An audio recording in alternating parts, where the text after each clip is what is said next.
Olá, bem-vindo ao canal. Hoje a gente vai fazer uma análise bem completa dos resultados da Vulcabras. Estamos olhando aqui o segundo trimestre de 2025 e olha, estamos com os documentos oficiais na mão, viu? O ITR, né, as informações trimestrais, e também o release de resultados que a própria empresa soltou. A ideia aqui é ir fundo, sabe? Entender o que está por trás dos números principais, ver a saúde financeira, como foi a operação da empresa nesse período. Preparado? Então vamos lá.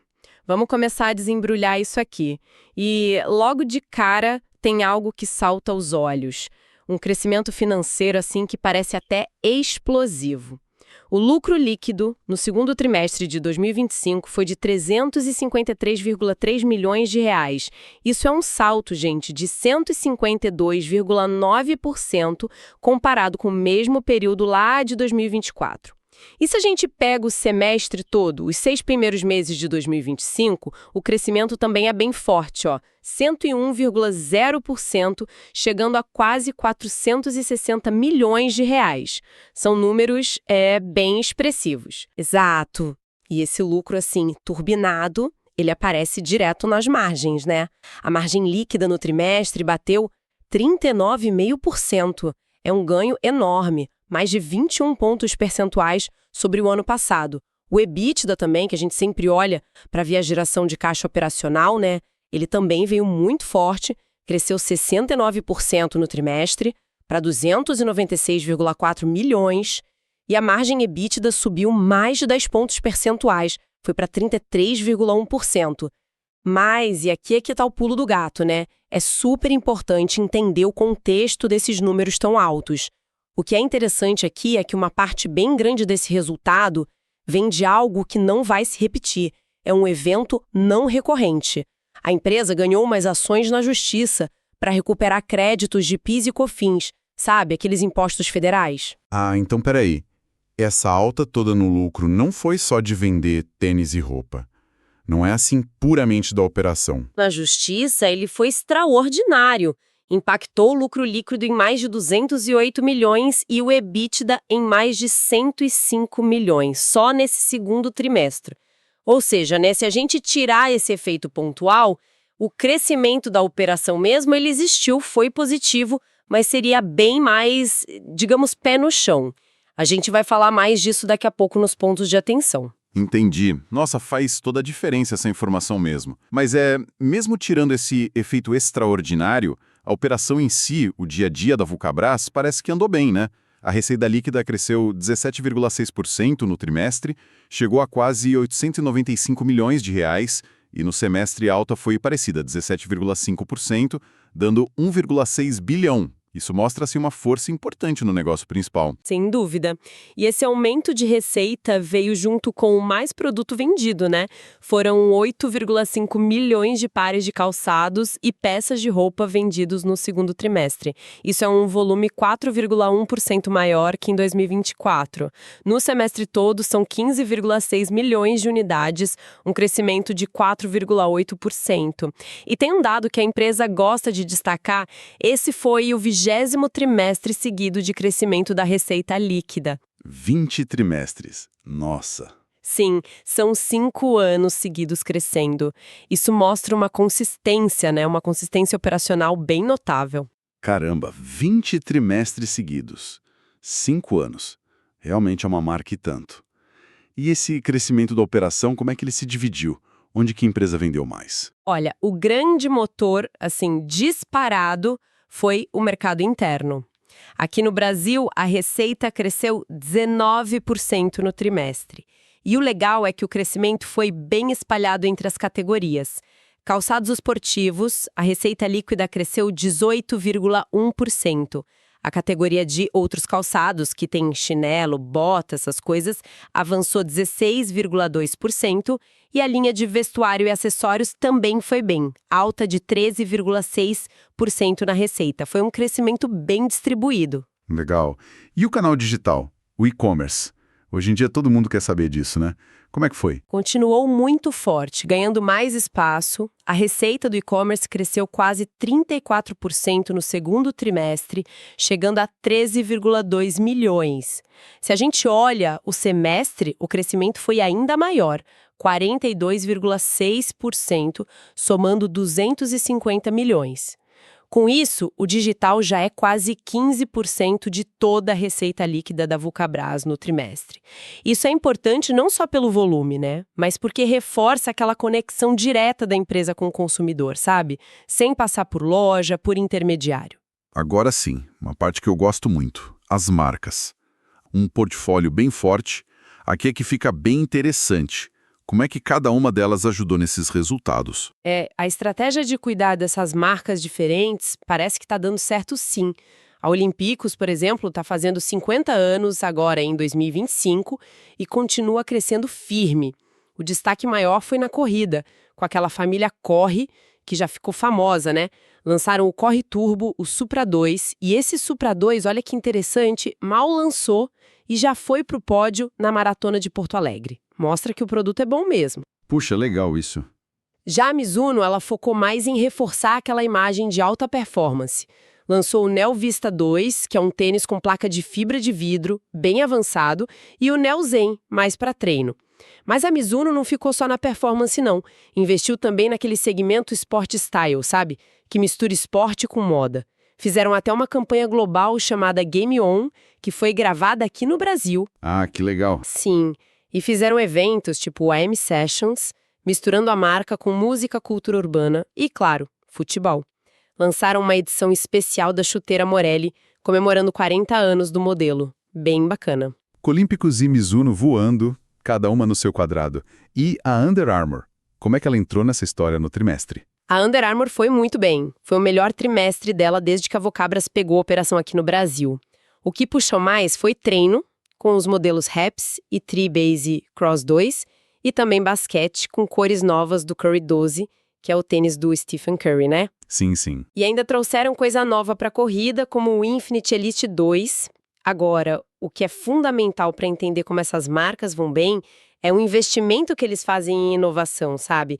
A Vulcabras tem um centro de desenvolvimento lá no Rio Grande do Sul que é gigante. Dizem que é o maior da América Latina para calçado esportivo. Lá eles criam mais de 800 modelos novos por ano. Isso dá uma agilidade para eles, para renovar tudo e responder rápido ao que o mercado quer. Faz todo sentido.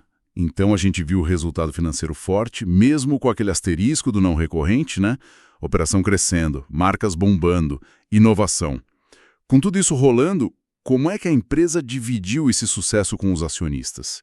Teve retorno para quem investe na Vulcabras? A companhia mostrou que está bem comprometida com isso sim. Aproveitando justamente aquele dinheirão extra dos créditos fiscais, a Vulcabras anunciou um pagamento a mais de dividendos. E não foi pouco não, 300 milhões a mais para os acionistas. 300 milhões, uau! Pois é. E não foi só isso. Além desse dividendo extra, eles estenderam aquela política de pagar todo mês um pouquinho, sabe?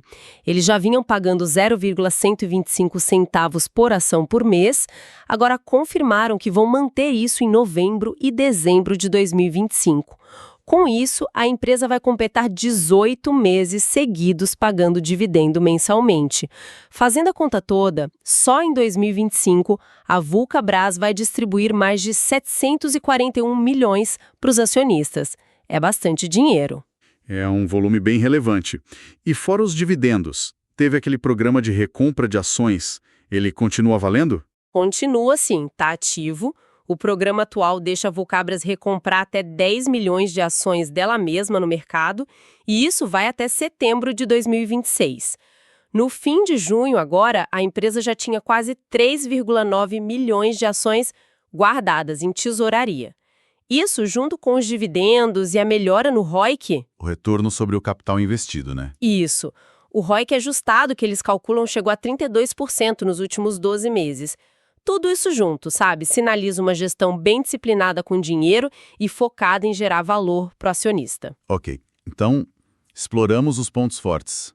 Financeiro, operacional, marcas, inovação, retorno para o acionista. Mas agora a gente precisa voltar naquele ponto-chave que você falou lá no começo. O lucro que veio inflado por causa daquele evento não recorrente. Qual seria, assim, a foto mais real da lucratividade que veio mesmo da operação, do dia a dia da Vulcabras nesse trimestre? Exato, vamos tirar o efeito especial da conta. Se a gente olha só o lucro líquido recorrente, aquele que vem da operação normal mesmo, o crescimento foi bem mais tímido. Cresceu só 3,7% no segundo trimestre de 2025, chegando a 144,9 milhões de reais. No semestre, o lucro recorrente subiu 9,8% para 250,9 milhões. Bem diferente daquele 100%, né? Nossa, bem diferente mesmo. E o que isso quer dizer na prática? Quer dizer que as margens recorrentes, que mostram a rentabilidade da operação normal, elas ficaram mais apertadas. A margem líquida recorrente caiu para 16,2% no trimestre. Foi uma queda de 2,2 pontos percentuais comparado com o ano passado. No semestre, a margem recorrente foi de 15,7%, queda de 1,1 ponto. E a mesma coisa aconteceu com o EBITDA recorrente. A margem EBITDA recorrente ficou em 21,3% no trimestre, caindo 1,7 ponto, e 20,8% no semestre, caindo 1,1 ponto. E essa pressão na rentabilidade recorrente, ela está ligada direto numa queda na margem bruta.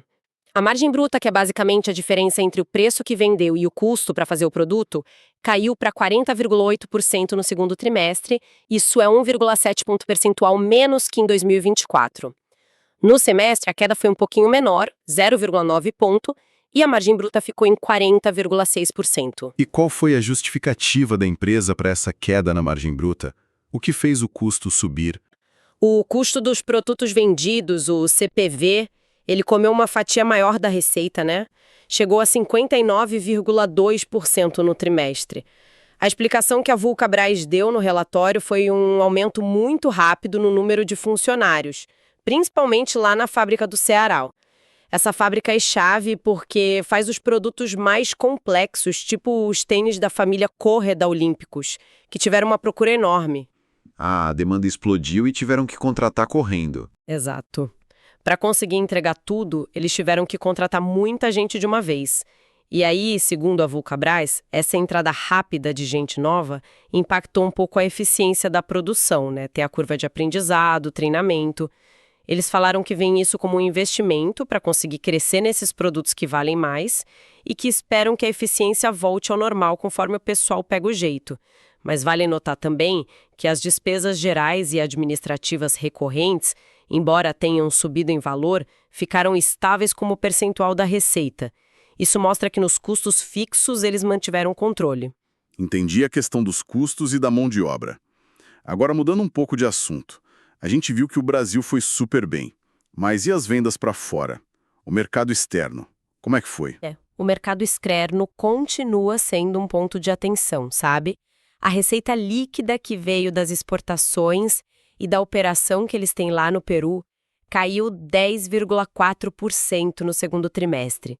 E no semestre todo, a queda foi de 11,7%, sempre comparando com 2024. Uma queda significativa, então. Sim, os problemas continuam. A situação lá na Argentina, que é um mercado importante para as exportações da Vulcabras, continua difícil e atrapalha os negócios.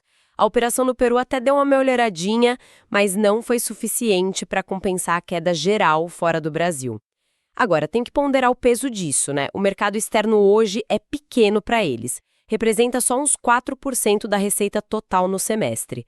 O foco deles é Brasil mesmo. Entendido. Com tanto investimento rolando para aumentar a fábrica, dividendo alto sendo pago, isso sempre levanta a pergunta da dívida, né? Como é que ficou a situação da dívida da Vulcabras depois disso tudo? É uma boa pergunta. A dívida líquida da empresa, ela de fato subiu nesse período. No final de junho de 2025, a dívida líquida, que é a dívida total menos o dinheiro em caixa, estava em 139 milhões. É um salto grande se a gente comparar com os 22,6 milhões que eles tinham no fim de 2024. Quase 140 milhões. Exato, mas esse aumento tem explicação, né? Primeiro, precisa de mais capital de giro para bancar estoque, contas a receber, o que é normal quando as vendas crescem.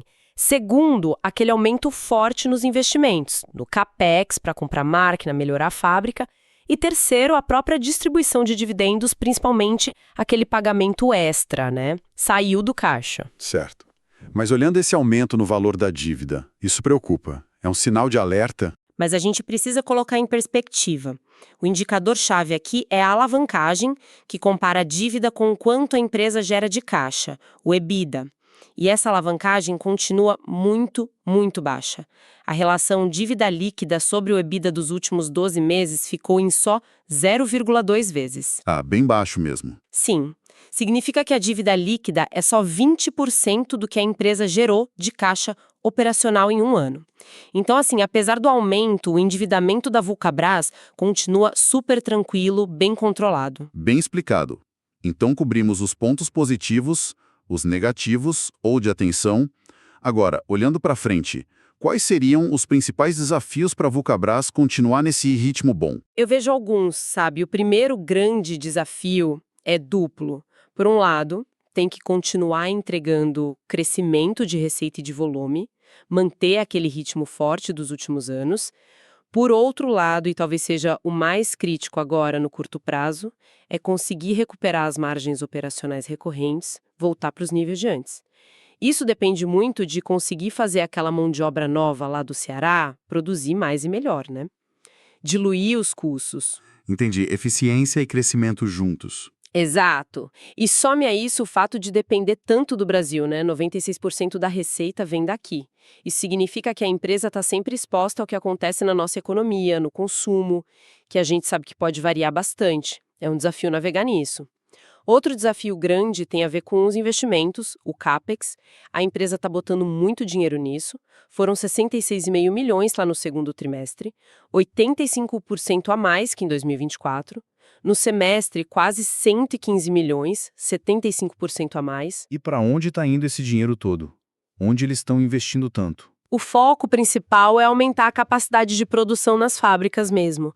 Comprar máquina nova, equipamento, para conseguir fazer mais tênis, mais roupa. O desafio aí é fazer esse dinheiro investido virar mais produto, feito com eficiência, rápido. Ou seja, garantir que o retorno desse investimento venha logo e seja bom. É um equilíbrio delicado. Investir para crescer, mas garantir que o crescimento seja rentável. Faz sentido. E além disso? Bom, um terceiro desafio é manter aquele nível alto de retorno para os acionistas. A política de pagar dividendo todo mês, as recompras, isso criou uma expectativa boa no mercado. O desafio para a gestão é achar o ponto certo entre ser generoso com o acionista e ter dinheiro para reinvestir no negócio, que é o CAPEX que a gente falou, cuidar do capital de giro que aumentou e manter a dívida baixa. É uma equação complexa para garantir a saúde da empresa a longo prazo. Tem que equilibrar vários pratos. E fora esses pontos, tem outros riscos ou coisas que a empresa precisa ficar de olho? Assim, sempre tem. Além dos riscos da economia em geral e dos desafios internos de fazer tudo funcionar bem, né? Eficiência, custo. Tem a gestão dos riscos lá fora, no mercado externo, mesmo ele sendo pequeno hoje. Outra coisa fundamental é continuar mantendo as marcas fortes e inovando sempre, porque o mercado de esporte é muito competitivo, né?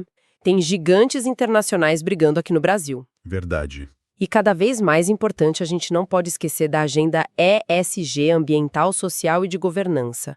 A Vulcabras tem metas nisso, como o aterro zero lá em Horizonte, no Ceará, que eles já bateram, e aumentar o reaproveitamento de resíduo industrial, que chegou a 97% em 2024.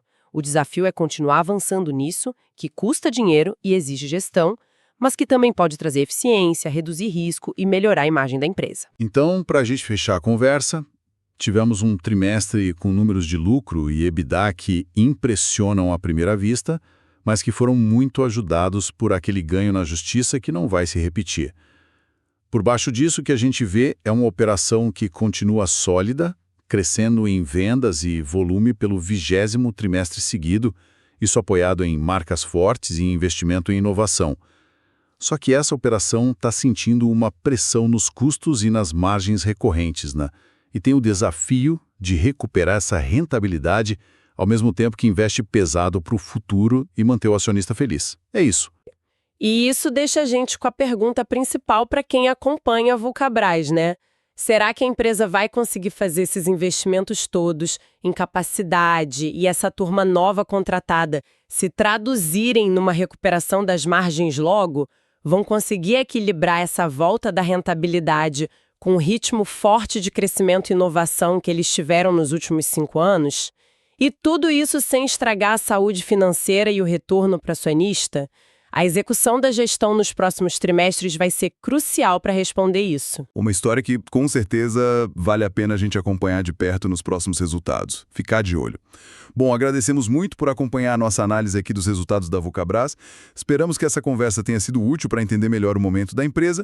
Se você gostou da nossa análise, não esquece de deixar aquele curtir e de se inscrever aqui no canal para receber mais conteúdo como este. Combinado? Até a próxima!